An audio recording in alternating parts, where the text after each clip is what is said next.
Does your vegetable broth taste like onion water? If so, you're doing it wrong. And I'm here to talk to you about the two mistakes that people make that make their vegetable broth come out bad. And I'm even going to take you along for a little experiment that I'm going to run. I don't even know how this one's going to turn out because I'm going to try out an ingredient I've never used before in vegetable broth.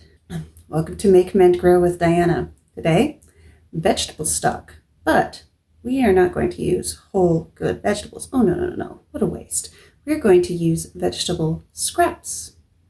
Let's get going. If your vegetable broth is bland and flavorless and just tastes like onions, then you need to eat more and different vegetables. I like to save my vegetable scraps in little bags in the freezer until I have collected enough to make broth. Let me show you what I've got here. My family eats a lot of interesting vegetables.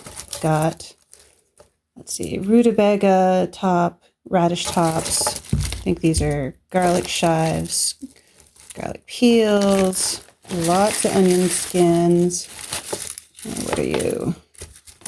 It's either a little bit, I think that's a little bit of a tomato or red bell pepper.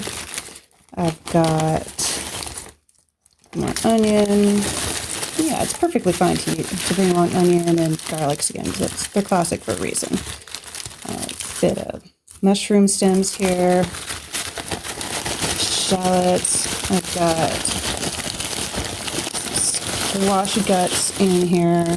Yeah, all of this is gonna be great.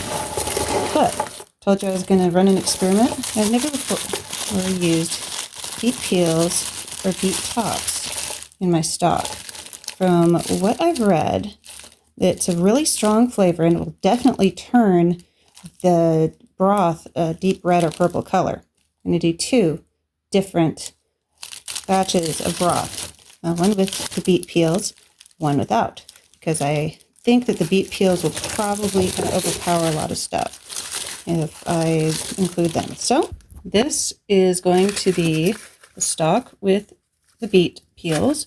You can see there's lots of onions in there, some radish tops, leek leaves, a little bit of rutabaga, garlic skins, basically lots of oniony flavors, oniony garlicky flavors that should complement the very strong earthy beet.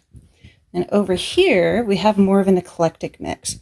Got some carrot peels, radishes, more of the onion and garlic, but also some bell peppers, some squash. I think I've got some ginger peel in here somewhere. Basically, my family eats a lot of interesting vegetables, and so extra bits go in here. It takes care of the first mistake people make with their vegetable stock. We'll address the second one in a little bit. For now, fill each pot with water until the vegetables are covered. They might float a bit, so just kind of guesstimate. Don't worry about that, and don't worry about being a little too generous. But the water, a lot of it will boil off.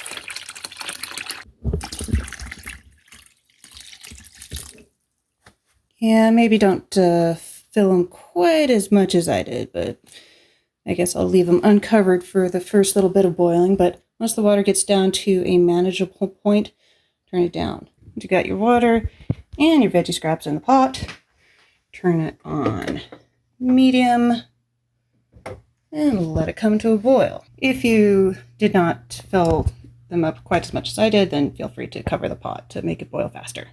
Vegetable stock and meat stock are very, very different. With meat stock, you basically can't boil it for too long. However, vegetable stock, you definitely can. After about 40 or 45 minutes, the flavors will start to get muddy and bitter, and some of the vegetable matter might break down a bit. So 30 to 45 minutes is your target for boiling the vegetable stock. All right, mistake number 2, not enough herbs.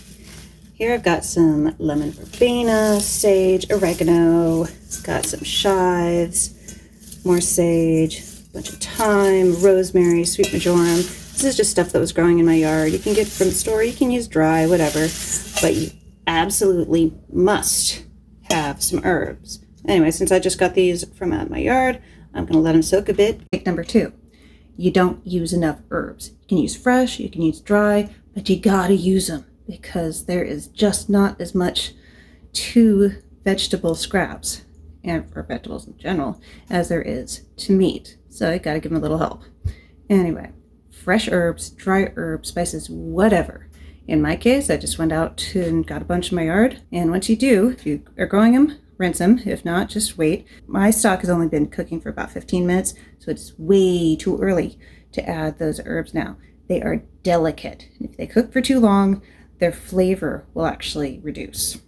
I've rinsed the herbs a few times, and I'm going to leave them there to soak. Let's check back in with our stocks. The beet stock is already looking really gorgeous.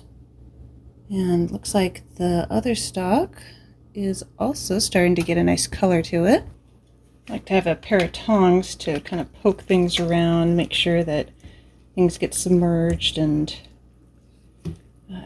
everything gets its turn to be in the simmering. Let's see how you are looking. Okay. Yeah, I'm actually going to get a bigger pot for this. Oops. All right, that's much better. And I have put a lid on this one, leaving it cracked a little so it is less likely to boil over. I've transferred this, a little bit more water in, and now I'm going to cover. I realized I kind of misspoke a little bit earlier when I said that the stock had been cooking for 15 minutes. What I meant is it had been on the stove for 15 minutes. Your cook time really starts when it hits the boil, okay? So you want to boil it. Well, get it up to a boil, and you can turn it down to a bit of simmer for 30 to 45 minutes. But your time starts when it starts a bubbling. All right, we have achieved boiling on this one. So in around 35 to 45 minutes, I will take it off the heat. Until then, I will periodically stir it around, make sure that all of the lovely ingredients get their turn to be bubbled. The other has not quite gotten up to heat, so its cooking time has not started yet. All right, checking in. The beet stock is boiling, as well as the variety stock. What's really interesting about this is you see this one right here? What I'm actually smelling most from this pot is rutabaga. I did not expect that. This is going to be a very flavorful rutabaga beet oniony stock, I guess. And this one, what I am really getting when I put my head over and sniff it, the strongest is a little bit of ginger and the squash. All right, so the cook clock has started on that. Got about 10 minutes left on this guy, so in go the herbs. Push those guys on down in. In the words of Babish, we'll let the flavors get to know each other. About 10 minutes. My kitchen smells so good. You would not believe it. This is still happily simmering away.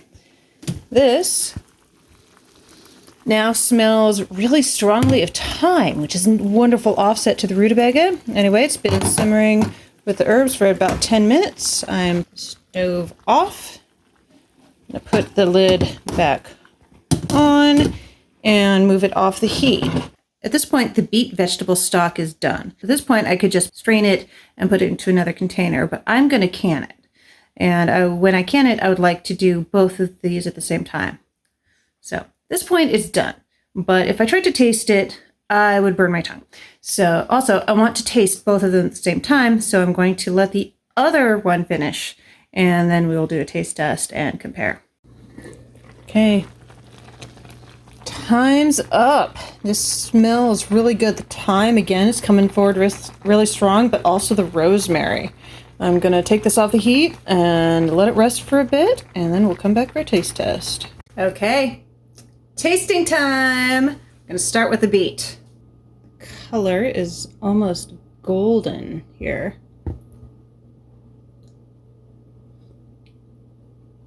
Oh, very root vegetable. The rutabaga and the beet really combined nicely there, and then herbs kind of all blended together, and it's really good. Yeah, I could definitely make a really nice kind of root vegetable based soup or stew with this. The variety. See if I can do this without burning my tongue here. So you recall this has carrot, it has bell pepper, it has mushrooms, it has the onion and garlic, it has parsnip, squash.